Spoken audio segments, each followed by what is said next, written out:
La desigualdad entre hombres y mujeres es algo que está presente en todos los aspectos de la vida, es algo que tenemos evidente en cuanto miramos a nuestro alrededor. Es más, se ha producido en todas las épocas y parece que se reproduce en todos los países. Pues es un hecho universal, hay desigualdad entre hombres y mujeres. Esto nos hace que nos preguntemos si esta situación es inevitable, si es consecuencia de las lógicas diferencias biológicas que existen entre los dos sexos. Y por esto, aunque las mujeres son biológicamente diferentes a los hombres, nos tenemos que hacer la pregunta de que si esta desigualdad biológica realmente justifica la desigualdad en otros aspectos de la vida. El sexo es lo natural, lo dado, lo que uno se trae puesto cuando nace, somos XX o XY, mientras que el género es aquello construido a través de lo sociocultural. El género es aquello que distingue entre lo que los hombres pueden hacer, pero no pueden hacer las mujeres, y lo que las mujeres hacen y los hombres no. Es un constructo, por tanto, y hace referencia a los roles asignados, a los comportamientos y las actividades que cada grupo social atribuye a los hombres por el hecho de ser hombres y a las mujeres por el hecho de ser mujeres. Es la forma en la que la sociedad construye lo femenino y lo masculino. Pero no es una separación neta y cortante, femenino por un lado, masculino por un lado, sino que es un sistema de relaciones, construye un sistema de relaciones, donde lo femenino y lo masculino interactúan uno en función del otro. Los determinantes sociales ya hemos visto que afectan a todos, a hombres y a mujeres. Es más, el doctor nos ha especificado que no solamente afectan negativamente a los más pobres, sino que hay como una escala, ¿no?, de desigualdad que está afectando a todos en función de estos determinantes sociales. Pero el hecho de ser mujer es un factor más, y sobre todo la desigual construcción en función del género, que incrementa el riesgo de vulnerabilidad de las mujeres con respecto a padecer una mala salud. Eso vamos a ir viendo en poquito tiempo, porque voy a intentar ser breve, qué le sucede a la mujer por el hecho de ser mujer en la mayoría de los países pobres.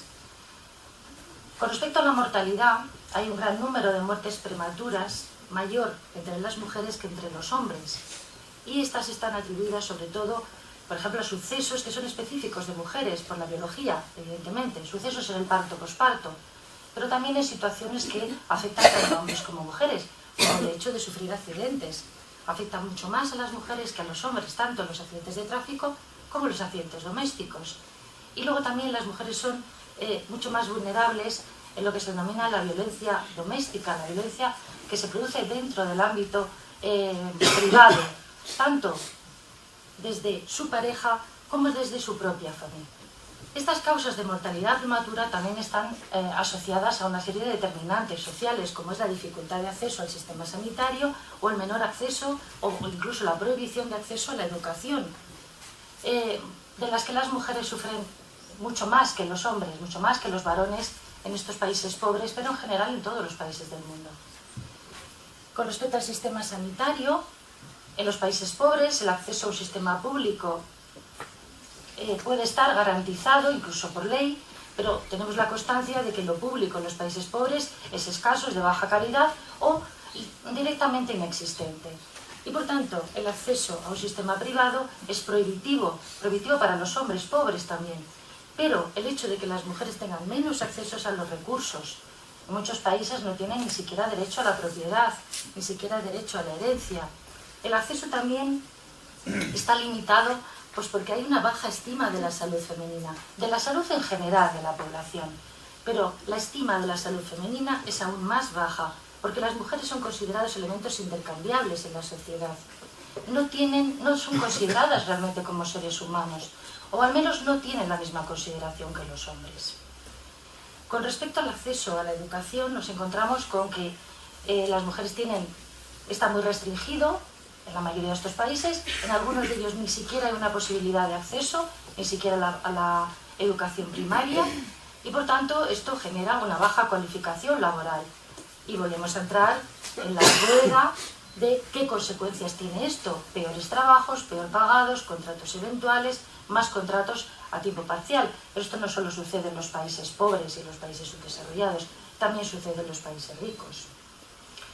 Estas son las grandes diferencias que nos encontramos. Esto es un hospital de lujo en Tailandia, directamente construido por grandes multinacionales, en los cuales lo que se atiende es al llamado turismo sanitario en general, o al turismo médico. Mientras que, en el mejor de los casos, las poblaciones de estos países pobres van a tener algún centro de atención rural que desde luego no es tan idílico como el que os he presentado en la fotografía. Sin embargo, paradójicamente, a nivel social, la mujer es la cuidadora. Es decir, las mujeres son las cuidadoras principales y son las que contribuyen a mejorar la salud de todos aquellos que la rodean, su entorno familiar o en su entorno más cercano. Los niños, los ancianos, los enfermos, los discapacitados son los que reciben los cuidados de estas mujeres. Tenemos que tener en cuenta que al menos el 90% de los cuidados que se administran en todo el mundo son cuidados informales, es decir, se producen fuera del ámbito profesional. Y de este 90% de cuidados, el 95% de ellos son administrados por mujeres. Sin embargo, paradójicamente, las mujeres no reciben no reciben ni siquiera una parte de lo que dan. Con respecto a la morbilidad, solamente dos ejemplos. Las mujeres son más vulnerables que los hombres con respecto a muchísimas enfermedades, pero eran dos ejemplos que he querido poner. Por ejemplo, el VIH, que es la primera causa de muerte en mujeres y niñas en etapa reproductiva. Y aquí influyen mucho las relaciones de género, también las biológicas, pero las de género tienen un peso importante, porque las mujeres no tienen capacidad, en muchas de estas sociedades de las que hemos hablado, de negociar las relaciones sexuales. No pueden negociar el uso del preservativo. Es más, muchas de las relaciones sexuales que se producen incluso dentro del ámbito de la pareja son relaciones con violencia. Estas relaciones sexuales también se producen dentro, o vamos a llamarlas ya directamente por su nombre, este tipo de violaciones se producen también dentro del ámbito familiar y también, lógicamente, fuera del ámbito familiar, en el ámbito público. Y esta incapacidad de empoderamiento de las mujeres, incapacidad de negociar estas relaciones, hace que sean más vulnerables a contraer el VIH, por la falta de utilización de preservativos, evidentemente. Con respecto al suicidio, que desde luego, como ninguna de las enfermedades, no tiene una sola causa, pero sí que está estudiado que una de las principales causas asociadas al riesgo de suicidio en mujeres en países pobres es su situación, su baja situación socioeconómica, el hecho de tener excesivas cargas de trabajo y el hecho de estar sujetas o ser objeto, mejor dicho, de maltrato y de violencia continuada, tanto en el ámbito doméstico como de violencia estructural, violencia por parte de la propia sociedad. Pero esto no solo pasa en los países ya etiquetados como pobres, países subdesarrollados o en vías de desarrollo. La pobreza se produce en muchos otros países, en los países ricos. Creo que todos terminamos hablando de Estados Unidos porque es el ejemplo más paradigmático, ¿no? El país más rico del mundo, sin embargo, tiene unas extensas bolsas de pobreza y tiene una población, una gran parte de su población en riesgo de exclusión.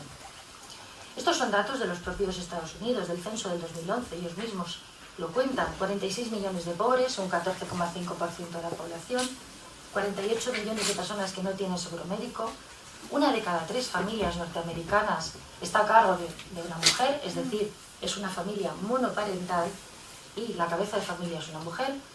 Los negros siguen representando el colectivo mayoritario dentro de las bolsas de pobreza, aunque los hispanos se están acercando, están ya muy parecidos.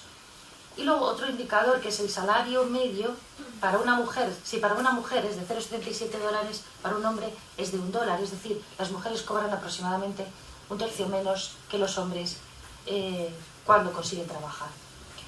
De hecho, el perfil de la persona a riesgo de exclusión en Estados Unidos es mujer, negra, sin estudios y con cargas familiares. Recordar las familias monoparentales, 1 de cada 3 está a cargo de una mujer. En los países desarrollados, teóricamente las mujeres y los hombres son iguales ante la ley. La ley garantiza igual acceso a la educación, igual acceso al trabajo, igual acceso a la propiedad y a la herencia, y otras muchas igualdades. E inclusive en muchos países desarrollados se han hecho leyes que pretenden primar a la mujer las leyes de discriminación positiva, que lo que pretenden es primar a las mujeres para que consigan esa igualdad social que parece ser que todavía no tenemos, y de hecho no es así. Pero aparte de esto, la mujer tiene la misma valoración social que el hombre. Pues aquí tenemos un cuadro en el que comparamos. Los hombres tienen los mejores puestos de trabajo. Esto, nos vamos a las estadísticas, no hace falta tampoco hacer demasiado análisis. Las mujeres tienen más precariedad laboral, tienen muchos más trabajos a tiempo parcial. Cuando abandonan, parece ser, se nos cuenta que eligen dejar la profesión para el cuidado de los hijos, la reincorporación al mundo laboral es muy difícil y muchas veces imposible. Los hombres tienen mejor salario a igual puesto de trabajo, las mujeres peor salario. El reconocimiento del éxito profesional, que esto ya es una cuestión más simbólica, es mucho mayor para los hombres. Cuando un hombre triunfa dentro de una escala laboral, se aplaude su éxito. Mientras que el reconocimiento social para las mujeres está un poco más empañado por algunas situaciones, como por ejemplo, cuando una mujer triunfa, es directora, se nos hace la pregunta, ¿no? ¿Cómo habrá conseguido llegar por sus méritos? ¿No? Pero se cuestionan muchas veces estos méritos. Por otro lado, hay un reconocimiento social de los hombres cuando estos asumen responsabilidades de tipo familiar. Qué buen hijo es que está cuidando de sus padres. Cuando esto sucede y la que cuida es la hija, bueno, en algún momento dentro de la familia se podrá reconocer, pero no hay este reconocimiento social tan evidente y tan explícito. El que la hija cuida de sus padres es su obligación. Luego hay un plus simbólico, ya que lo que hace el hombre adquiere un valor social mayor por el mero hecho de que lo haya hecho un hombre. Mientras que las actividades femeninas son infravaloradas, están dentro del ámbito de lo doméstico, tienen una menor valoración social. El ejemplo más claro, bueno, pues lo tenemos en actividades que habitualmente han sido femeninas y mientras han estado relegadas al ámbito doméstico y la han estado desarrollando las mujeres, han estado ahí, en su pequeño gueto familiar. Cuando salen a lo público y las realizan los hombres, adquieren unas dimensiones que a veces realmente me está preocupando, ¿no? Por ejemplo, los cocineros. ¿Quiénes han cocinado en todas las épocas y en todas las familias? Las mujeres. Y las mujeres han inventado las recetas que tradicionalmente han ido pasando de generación en generación y han puesto mesas preciosas, etc.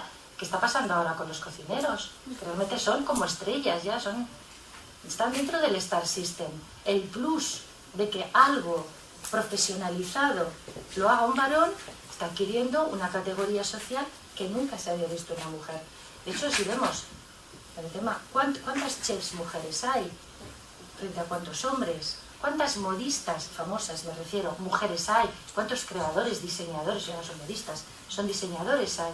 O sea, hay un plus asociado al hecho de que una actividad la realicen los hombres. Desde la medicina tampoco se aborda la salud de las mujeres de una forma equitativa, también hay desigualdades. ¿Cómo ve la medicina la salud de las mujeres? Pues yo he buscado tres enfoques. Por un lado, la medicina ve a la mujer como hombre, tenemos la perspectiva androcéntrica. Otra faceta es que ve a la mujer como no hombre, la mística femenina. Y por otro lado quería comentar algo acerca de la medicalización de los procesos vitales de la mujer, que es la invasión médica del cuerpo femenino. Con respecto a la perspectiva androcéntrica, la medicina lo que hace es extrapolar los conocimientos que obtiene a través de los estudios realizados con varones a toda la población. Durante años, en los ensayos clínicos, se han dejado fuera las mujeres. En principio desde una visión paternalista, ¿no?, de que había que cuidar la salud de la mujer, pero en realidad era más difícil encontrar sujetos que participaran en ensayos clínicos que fueran mujeres. Y además porque hacerlo no se veía la necesidad. Si algo funcionaba con los hombres, es que funcionaba con las mujeres, la visión androcéntrica. Y luego hace también que enfermedades que afectan mayoritariamente a mujeres no se estudien con la profundidad que se estudian aquellas enfermedades que afectan mayoritariamente a hombres. Cuando hablo de la mística femenina, me refiero cuando la medicina aborda la salud de la mujer exclusivamente como la salud reproductiva de la mujer. De hecho, hay muchas unidades que se denominan unidades de la mujer donde se trata exclusivamente de esto, como si la mujer quedase circunscrita a este ámbito, al ámbito reproductor. Unidades de fertilidad, ginecología, unidad de cáncer de mama, etc. Pero hay otra serie de enfermedades que afectan mayoritariamente a mujeres y que deberían ser estudiadas desde esa perspectiva de situaciones mayoritariamente problemáticas para las mujeres. Y sin embargo, esto tampoco se hace. No se estudia desde una perspectiva de morbilidad diferencial de género. Un ejemplo, además un ejemplo ya clásico. Durante muchos años se estuvo administrando a mujeres exactamente igual que hombres ácido acetilsalicílico como preventivo de los infartos de miocardio. Cuando ya se hicieron estos estudios con mujeres y se vieron los resultados, o cuando se vio los resultados de haberlo administrado sistemáticamente a mujeres, se encontraron, los científicos que lo estaban realizando, los médicos quienes estuvieran siguiendo estos estudios, se encontraron con que el ácido acetilsalicílico sí prevenía el infarto en hombres, pero no producía este mismo efecto en las mujeres. Es más, lo que producía era un incremento de los sangrados gástricos. Por lo tanto, situaciones que no se estudian específicamente por el hecho de ser mujeres. Otra cuestión, la medicalización de los procesos naturales. La medicalización afecta a todos los grupos de población, a todos los géneros, a todos los sexos, a los niños, a los mayores, a los ancianos. Pero hay una serie de procesos sobre los cuales la mujer tenía un cierto control a lo largo de su vida que cada vez va perdiendo más. Y son los procesos propios de la vida de las mujeres, aquellos que no comparte con los hombres. La menarquia, el embarazo, el parto, la lactancia, la menopausia. Otra situación. Cuando revisamos estudios y vemos la diferencia de frecuentación entre mujeres y hombres en los diferentes estamentos o las diferentes posibilidades de acceso a la sanidad, nos encontramos con que la atención primaria está más frecuentada por mujeres, mientras que las urgencias de los hospitales más por hombres, y además los hombres requieren mayor número de hospitalizaciones que las mujeres, por norma general. Y además hay una diferente percepción por parte de los profesionales sanitarios de sus pacientes, hombres o mujeres. En un estudio realizado sobre todo en atención primaria, que es donde más se han hecho estos estudios, dice que los médicos tienden a considerar a las mujeres en un porcentaje mayor, creo que es un 25 sobre un 7, 25% de las mujeres que frecuentan la atención primaria son percibidas por sus médicos como muy quejosas y muy demandantes. Mientras que esta situación solo afecta al 7% de los hombres. Por lo cual ahí ya vemos que hay como una diferente, ya hay una prenoción acerca de que las mujeres que acuden siempre quejándose y siempre demandando, frente a que los hombres no sucede esto. Parece que un hombre cuando acude es porque realmente tiene un problema de salud. Y si vemos los datos de los hospitales podemos deducir eso, claro. Acuden a urgencias cuando ya están muy enfermitos y además hay que ingresarles. Pero ojo, aquí hay también un sesgo de género muy negativo para los varones. ¿Qué pasa en la atención primaria? En la atención primaria se trabaja en prevención y promoción de la salud. Menos hombres acuden a atención primaria, menos se trabaja en prevención y promoción de su salud.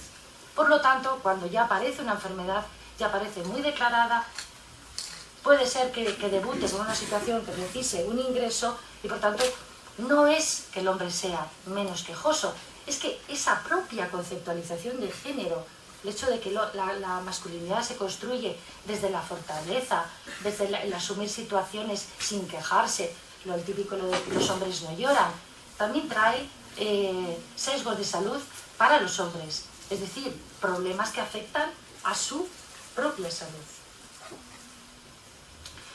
Por otro lado, comentaros el último sesgo, porque sobre todo esto no es que sea el último, sin embargo es uno de los más estudiados, de los que más información hay y de los que más podéis encontrar, y es las diferentes actuaciones frente a los infartos de miocardio cuando el paciente es mujer o cuando el paciente es hombre. Está muy estudiado en el mundo anglosajón, se está estudiando en España también y siempre nos están volviendo a dar los mismos resultados. Para una mujer con los mismos síntomas que acude a urgencias que un hombre, y que ambos presentan al final un infarto agudo de miocardio, a la mujer se le realizan menos pruebas diagnósticas. Las terapias son menos agresivas, tiene menos probabilidad de ingresar en la UCI y tiene más probabilidad de sufrir un segundo infarto, seguramente por todas estas situaciones. No está controlada en una UCI, no tiene una terapia adecuada. Bueno, consumo de psicofármacos, también las mujeres tienen mayor consumo de psicofármacos, evidentemente con receta médica, recetada por los médicos, sobre todo porque hay esta premoción, la mujer tiene mayor labilidad emocional, mayor inestabilidad psíquica, pero ¿dónde dejamos estos determinantes de salud que decía el doctor Benet, las dobles jornadas, la actividad continuada como cuidadoras? Es uno de los factores que también se está estudiando más. ¿Cómo afecta a la salud de las mujeres cuidadoras el hecho de estar cuidando de dependientes constantemente las 24 horas del día, los 7 días de la semana, sin descansos, sin vacaciones, totalmente entregadas a esta situación? Bueno, esto es el perfil de la mujer moderna, como veis. Trabajo, cuidado de los ancianos, cuidado de los niños, la bolsa de la compra, etcétera, etcétera. La aspiradora, bueno, pues todo lo que realmente conforma esta salud específica de género de la mujer en las sociedades, los países desarrollados. Y bueno, pues esta es una mujer fraccionada por todas estas situaciones. Me ha parecido muy gráfico, ¿no? Está dividida en su ámbito público y su ámbito privado. Muchas gracias.